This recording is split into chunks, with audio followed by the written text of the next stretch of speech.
Dear citizens, we claim that we live in the 21st century, जहां पर हमारे phones wireless हैं, गाड़ियां keyless हैं, food is fatless, but education has become valueless, attitude has become careless, relationships have become meaningless, and youth have become jobless. In fact, I am just speechless, yet I have to speak. We are living in an age of artificial culture, कृत्रिम संस्कृति.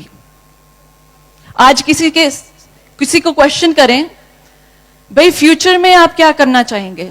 जवाब मिलता है, future में विदेश जाएंगे, वहां पर सेटल होंगे. इस देश में क्या रखा है? क्या करेंगे इस देश में? We'll move abroad, get a nice paying job and settle back there, abroad. कितनी अजीब बात है कि जिस देश ने दुनिया को सबसे पहला जहाज दिया, आज उसी जहाज में बैठकर हम ट्रैवल करना पसंद करते हैं विदेश में अपने देश से भागकर. कितनी अजीब बात है कि जिस देश ने दुनिया को काउंट करना सिखाया, गिनना सिखाया, आज उस देश को ही काउंट करना भूल गए हैं हम. What an irony. It seems that we are Westoxicated. We seem to be Westoxicated today. कभी स्वामी विवेकानंद जी जैसे युवा क्रांतिकारी ने कहा था that I am the most proudest man on this earth, and let me tell you frankly, it is not because of myself, it is because of my ancestry. He was the proudest man. He felt proud because of his motherland, because of Bharat. His Holiness Shri Ashutosh Maharaj Ji, the head and founder of Divya Jyoti Jagrati Sansthan, Bharat की uniqueness के बारे में बताते हुए कहते हैं कि केवल मात्र भारत ही एक ऐसा देश है जिसके साथ मां शब्द लगाया जाता है, भारत मां. आपने कभी सुना है कनाडा माता, अमेरिका माता, जापान माता? कभी नहीं. सुनने में कितना अजीब लगता है. भारत माता, मदर इंडिया, सुनने में और कहने में कितना अच्छा लगता है. सर्व श्री आशुतोष महाराज जी बताते हैं कि भारत शब्द पुल्लिंग है, इट इज मैस्कुलिन, लेकिन फिर भी उसके साथ मां शब्द लगाया जाता है. और कंट्री शब्द फेमिनिन, स्त्रीलिंग होते हुए भी उसके साथ मां शब्द नहीं लगाया जाता. ये यूनिकनेस, ये विशेषता सिर्फ भारत देश को ही प्राप्त है, सिर्फ भारत देश को ही, क्योंकि भारत देश को एक मां के रूप में पूजा गया है. स्वामी राम तीर्थ, the youth icon, he talks about this nation. बहुत सुंदर कहते हैं. वह कहते हैं, मैं भारत हूं, भारत की भूमि मेरा शरीर है, कन्याकुमारी मेरे चरण है, मेरे मस्तिष्क से हिमालय निकलता है, मेरी केशावलियों से गंगा प्रवाहित होती है, मेरे मस्तक से ब्रह्मपुत्र सिंधु निकलता है, विंध्याचल मेरी गति है, पोरोमंडल मेरा दाईं नाक और मालाबार मेरा दायां पैर है.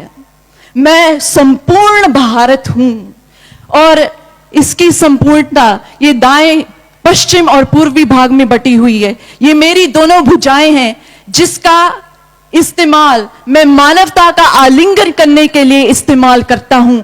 मैं ही भारत हूं. जब मैं चलता हूं तो अनुभव करता हूं कि भारत चल रहा है. जब मैं बोलता हूं तो अनुभव करता हूं कि भारत बोल रहा है. सांस लेता हूं तो भारत सांस लेता है. वास्तव में मैं ही भारत हूं, मैं ही भारत हूं, मैं ही भारत हूं. कितने अच्छे संस्कार थे उनके. He lived in Bharat and Bharat lived. These are the dire necessities. ऐसी संस्कृति की, ऐसे संस्कारों की आज जरूरत है. Even our education system needs that value, that man-making education. एक बार सर्वश्री आशुतोष महाराज जी को किसी इंस्टीट्यूशन में यूनिवर्सिटी के वाइस चांसलर ने इनविटेशन किया आने के लिए. When Maharaj ji went there, तो वीसी ने टूर दिया का. उन्होंने कहा कि महाराज जी ये देखिए, हमारा बायोलॉजी डिपार्टमेंट, ये है हमारा हिस्ट्री डिपार्टमेंट, और ये हमारा साइकोलॉजी डिपार्टमेंट, ये फलां डिपार्टमेंट, ये फलां डिपार्टमेंट. ऐसे एक एक कर कर उन्होंने पूरी यूनिवर्सिटी को दिखा दिया. And after that Maharaj ji said, may I ask you one question? He said, sir, बताइए. महाराज जी ने कहा कि बहुत अच्छी बात है, आपके पास जियोग्राफी डिपार्टमेंट है, बायोलॉजी डिपार्टमेंट, साइकोलॉजी डिपार्टमेंट है, but may I ask you कि आपके इस यूनिवर्सिटी में सिर्फ एक क्या मैन मेकिंग डिपार्टमेंट है? And that VC, that vice chancellor was surprised, because brothers and sisters, dear citizens, आज उस मैन मेकिंग डिपार्टमेंट की जरूरत है हमारी सोसाइटी को, हमारे समाज को. उस मैन मेकिंग एजुकेशन की. हमारे पास बहुत सारे money making and career making education है, लेकिन मैन मेकिंग एजुकेशन की जरूरत है. प्रबुद्ध जनों, अगर आप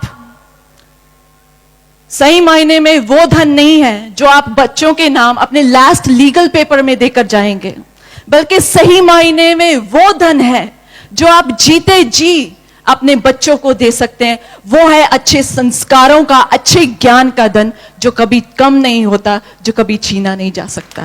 That's what your children need today. That's what our society needs today. You saw in the play कि भारत ने कितनी इन्वेंशंस, कितनी डिस्कवरीज की, पूरे विश्व में बांटा है हमेशा भारत ने. और अगर हम आज इंडिया की कंडीशन, उसकी सिचुएशन को देखें, we don't see that same glory it had. कौन सी ऐसी चीज है, कौन सा ऐसा मिसिंग फैक्टर है जिसकी जरूरत है आज? अगर तब we were so much advanced, why is our society engulfed with so many problems? इतनी समस्याएं हैं. पॉलिटिकल फील्ड में ले लो, सोशल फील्ड में ले लो, एजुकेशनल फील्ड में ले लो, you name it, you count it, there it is. I would like to demonstrate with an aid of an example. For that, I need a volunteer on stage, please. Over here, I have a candle. Okay, brother, what's your name? I'm Ashish. Brother Ashish, I need you to light this candle. Please, इस candle को जगाइए.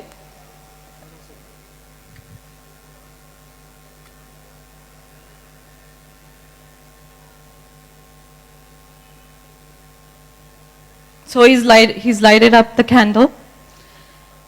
Now, brother Ashish, अगर हम इसके ऊपर ये ढक देंगे, if we cover it with this, what's going to happen? He doesn't know. Do you know? आपसे पूछना चाहेंगे, अगर हम इससे कवर कर देंगे इस कैंडल को, तो क्या होगा? What? सुनाई नहीं दे रहा आपको? थोड़ा जोश का इस्तेमाल करना पड़ेगा. बुझ जाएगी, पक्की बात है. लॉक कर दिया जाए, बुझ जाएगा? ऐसा तो नहीं है इसको हम बुझाने की कोशिश करेंगे तो इसका कोई कनेक्शन तो नहीं है लाइटिंग सिस्टम के साथ, पता चला यहां पर अंधेरा हो गया? नहीं है ना? Okay, brother Ashish, please do the honors. So he's put the cover there. Let's see कि जो आपने कहा है, is it reality or not? थोड़ी कम होगी है, और थोड़ी कम. A clap for yourself. You were right. Thank you, brother Ashish. I would like to ask you one question. Why did this happen? ऐसा क्यों हुआ? अगर हमने उसके ऊपर ढक्कन लगा दिया, we covered it up. Why did this happen? The bright young audience over here. Oxygen, very good. A clap for yourself again. The lack of oxygen for combustion. जब ऑक्सीजन की मात्रा कम हुई तो फ्लेम बुझ गया. Similarly, जब जब हमारे समाज में अध्यात्म रूपी ऑक्सीजन को रिजेक्ट किया तो उसका नतीजा अंधेरा। Problems, social issues, educational issues, youth issues, जब जब भी ऐसा हुआ, whenever we rejected that oxygen of spirituality, darkness has been the result. अगर हम चाहते हैं, if we want the flame of Bharat and its culture to radiate always, we will have to give it the flame of spirituality. अगर हम भारत को एक शरीर, एक बॉडी की तरह लें, तो उसके प्राण, उसका अध्यात्म है. It is spirituality. Spirituality alone is the life force of India.